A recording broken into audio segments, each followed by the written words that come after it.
All right, let's open the dossier on one of the most polarizing figures in American military history.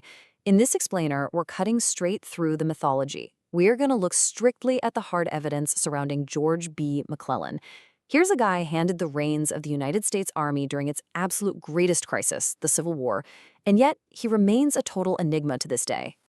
So as investigators, here is the fundamental question driving our dive today. How exactly does the commander of the largest armed force in U.S. history up to that point fail to, actually use it? We're going to dig right into the historical record. We'll cross-reference documents, battlefield reports, and primary sources to uncover the truth about a man who was undeniably brilliant at preparing for war, but seemingly paralyzed by the prospect of fighting it. Part 1. The Making of a General.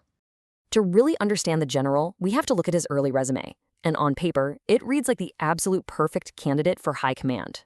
The documents show a prodigy who essentially coasted to success. I mean, he was accepted to West Point at just 15 years old. That actually required a special age waiver involving the Secretary of War and possibly even President John Tyler. And he didn't just attend, he graduated second in his class in 1846. According to historians, he sometimes only worked as hard as was strictly necessary just to get by, because it all came so effortlessly to him. He's a veteran of the Mexican-American War, where he learned siege tactics under the legendary Winfield Scott. He was fluent in multiple languages, traveled to Europe to study the Crimean War firsthand, and get this, he even designed the McClellan saddle. That's a piece of equipment so incredibly well designed, the U.S. Army used it all the way until 1942. His entire early life is just this on-the-record streak of uninterrupted, brilliant success. Which brings us to Part 2, Fact-Checking Early Victories. When the Civil War broke out in 1861, the Northern press was quick to declare him a national savior. But when we act like journalists and cross-reference those early headlines against actual battlefield dispatches, a massive gap emerges between the public narrative and the verifiable truth.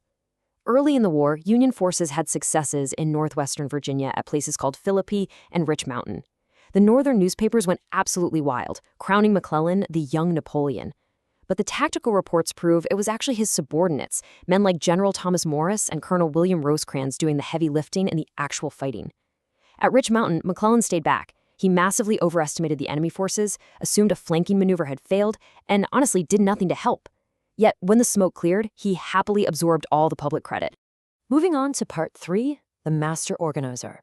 Despite the fabricated reality of his early field command, well, the PR totally worked. Following the disastrous Union defeat at the First Battle of Bull Run, President Lincoln promoted McClellan to command the newly formed Army of the Potomac. And here, looking at the records, we absolutely must acknowledge his undeniable genius. In just 5 short months, McClellan completely transformed a shattered, demoralized volunteer force into a massive, disciplined professional army. He instituted strict daily drills. He oversaw the construction of this massive defensive network of 40 garrison forts around Washington, D.C., and he expanded his force from 50,000 to a staggering 168,000 men. He possessed this incredible personal charisma, holding these grand reviews that made the soldiers absolutely adore him. As an organizer and a builder, the data clearly shows he was practically without equal. But that leads us to Part 4, Paralysis on the Battlefield. By November of 1861, having built this massive military machine, he gets promoted to General-in-Chief of all Union armies. But the evidence reveals a profound, almost pathological reluctance to actually take this army into battle. His personal correspondence from this time completely betrays his mindset. Look at this quote from a letter to his wife Ellen. It exposes a man completely convinced of his own infallibility. Everything here needs the hand of the master. He genuinely believed everyone else, his superiors, the cabinet, even President Lincoln, were totally incompetent. He demanded absolute control over every minor detail, constantly delaying action while demanding more troops, more training, more time. He was utterly convinced he had been chosen by God to save the country. And his excuses for delay, they quickly began to crumble under our scrutiny.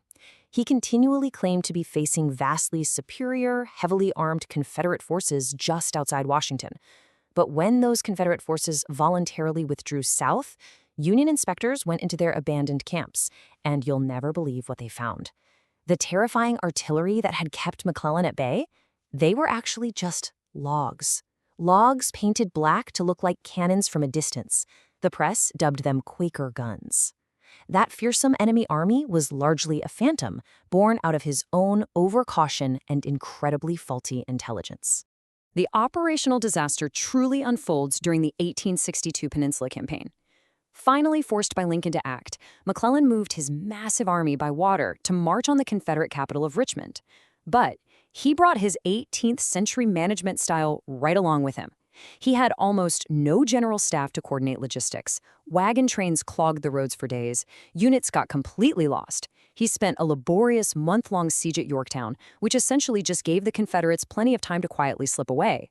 Astonishingly, his army actually fought its way to within 4 miles of Richmond, only to turn around and retreat under pressure during the 7 days battles.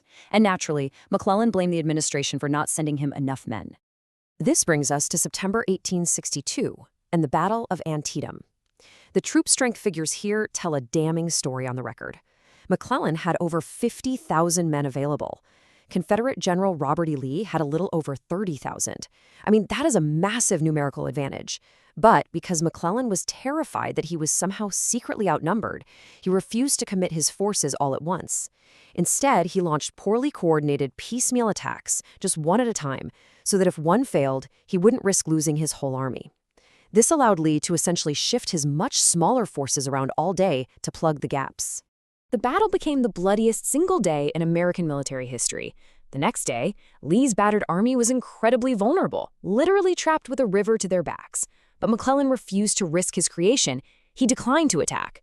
Instead, he wrote that he had fought the battle splendidly and called the bloody draw a masterpiece. Lee escaped back into Virginia, and President Lincoln, having finally run out of patience with a general who simply wouldn't fight, permanently fired him. Part 5. The Final Verdict. Stripped of his command, our dossier tracks McClellan pivoting to politics.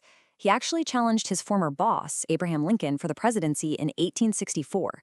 It was a completely messy affair. He was nominated by the Democratic Party, which was running on a highly controversial peace at all costs platform. Essentially, this meant an immediate end to the war and the official recognition of the Confederacy. Now, what's fascinating here is that McClellan himself didn't even agree with his own party's platform. He actually wanted the war to continue until the Union was restored. But, in typical McClellan fashion, his refusal to compromise with his colleagues caused his campaign to completely implode. The data here leaves literally no room for debate. It was a landslide defeat. Lincoln secured 212 electoral votes to McClellan's 21, cementing his political downfall on the national stage.